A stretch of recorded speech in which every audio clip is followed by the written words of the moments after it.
Hello बच्चों, let's have a look at this question which says why inductive effect is called transmission effect. Okay, तो हमें इस question में explain करना है कि इंडक्टिव इफेक्ट को हम ट्रांसमिशन इफेक्ट भी क्यों कहते हैं. The key concept here is inductive effect. तो हम पहले इंडक्टिव इफेक्ट समझेंगे क्या होता है जिससे हम एक्सप्लेन कर सकते हैं कि इससे हम ट्रांसमिशन इफेक्ट क्यों कहते हैं.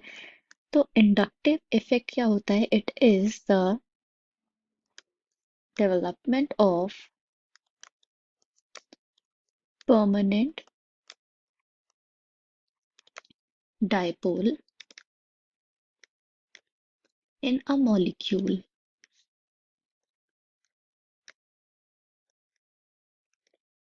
due to unequal sharing of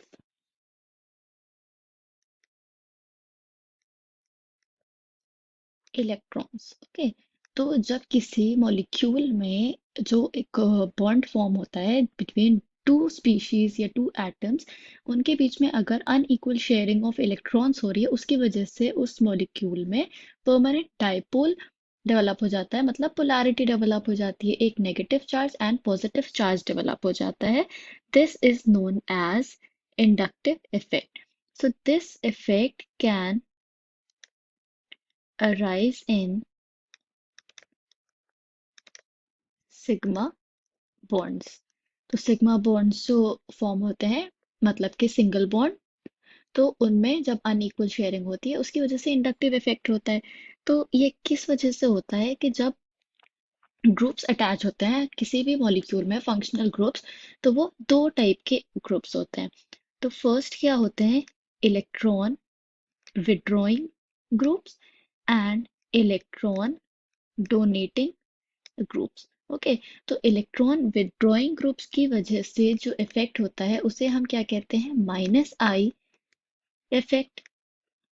okay, और इलेक्ट्रॉन डोनेटिंग ग्रुप की वजह से जो होता है उसे हम कहते हैं प्लस आई इफेक्ट.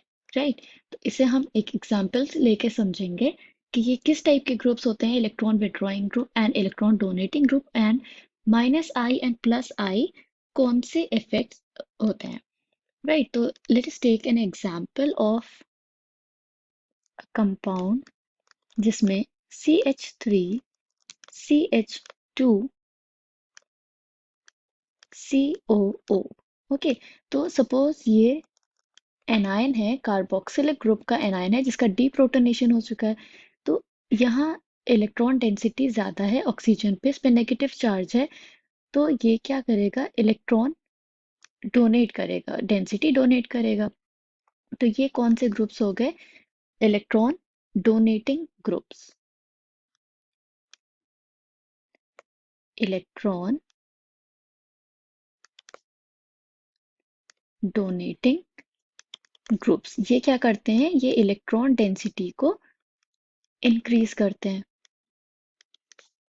इससे क्या होगा? अगर ये चार्ज इलेक्ट्रॉन डेंसिटी को रिलीज करेंगे टुवर्ड्स कार्बन, तो यहाँ क्या डेवलप होगा? यहाँ पे डेल्टा नेगेटिव चार्ज डेवलप होगा. ओके, ये अपना चार्ज डिक्रीज करने के लिए ये फर्दर पुश ऑन करेगा टुवर्ड्स दिस मिथाइल ग्रुप. तो इस पे क्या डेवलप होगा? Delta delta negative charge. तो ये जो इंटेंसिटी है चार्ज की वो डिक्रीज होती है जब हम फंक्शनल ग्रुप से दूर जाते हैं. राइट, अब हम एग्जाम्पल ले लेते हैं एक इलेक्ट्रॉन विड्रॉइंग ग्रुप का. तो सपोज हमारे पास एक कंपाउंड है CH3 CH2 CH2 and Cl. Okay, तो क्लोरीन यहाँ पे क्या है? Chlorine is electron withdrawing group. Electron withdrawing group है, इसका मतलब कि ये इलेक्ट्रॉन डेंसिटी को अपनी तरफ विड्रॉ कर रहा है. ओके, तो ये इलेक्ट्रोनेगेटिव एटम है, तो ये इलेक्ट्रॉन डेंसिटी को अपनी तरफ अट्रैक्ट करेगा. इससे क्या होगा? क्लोरीन पे डेल्टा नेगेटिव चार्ज डेवलप होगा, राइट? क्योंकि इलेक्ट्रॉन डेंसिटी जब इंक्रीज होगी क्लोरीन की तरफ तो उस पे डेल्टा नेगेटिव चार्ज डेवलप होगा, और ये CH2 ग्रुप पे क्या डेवलप हो जाएगा, एक डेल्टा पॉजिटिव चार्ज डेवलप होगा। ओके, अब ये अपना जो पॉजिटिव चार्ज डेवलप हुआ है इसको डिक्रीज करने के लिए it will withdraw the electron density from this bond. तो इस वजह से यहाँ पे delta delta positive charge develop हो जाएगा, जिसकी इंटेंसिटी इस CH2 से कम होगी, इस पॉजिटिव चार्ज की। अब ये अपना पॉजिटिव चार्ज जो डेवलप हुआ है उसे डिक्रीज करने के लिए ये फर्दर यहाँ से इलेक्ट्रॉन डेंसिटी को विड्रॉ करेगा, जिसकी वजह से यहाँ पे कौन सा चार्ज डेवलप हो जाएगा, डेल्टा डेल्टा पॉजिटिव। इसको अगर हम एज्यूम कर लें तो इसकी डेंसिटी या इंटेंसिटी इसकी, not density, intensity of positive charge सबसे लेस होगी इस CH3 ग्रुप पे, बिकॉज ये सबसे ज्यादा दूर है फंक्शनल ग्रुप से जो कि क्लोरीन है। ओके, तो अगर हम देखें यहाँ पे तो क्या हो रहा है, यहाँ पोलराइजेशन ऑफ बॉन्ड हो रहा है, polarization of sigma bond is taking place, मतलब कि चार्जेस डेवलप हो रहे हैं सिग्मा बॉन्ड में, ठीक है?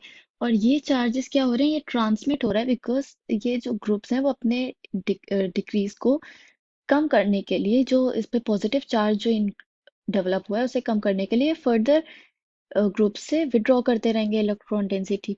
That means this polarization is transmitted through bonds. Okay, जैसा कि हमने एग्जाम्पल लेके देखा इस एग्जाम्पल से कि ये क्या हो रहा है, ट्रांसमिट हो रहा है अलोंग द चेंज, तो it is transmitted through bonds, और जिसकी इंटेंसिटी डिक्रीज हो रही है जब हम फंक्शनल ग्रुप से दूर जा रहे हैं। ओके, तो since the polarization of sigma bond is transmitted through the bonds, इस वजह से हम इंडक्टिव इफेक्ट को ट्रांसमिशन इफेक्ट भी कहते हैं। Okay, so because of this reason, inductive effect is also known as transmission effect because polarization is transmitted through bonds. I hope you understood it well. Thank you and best of luck.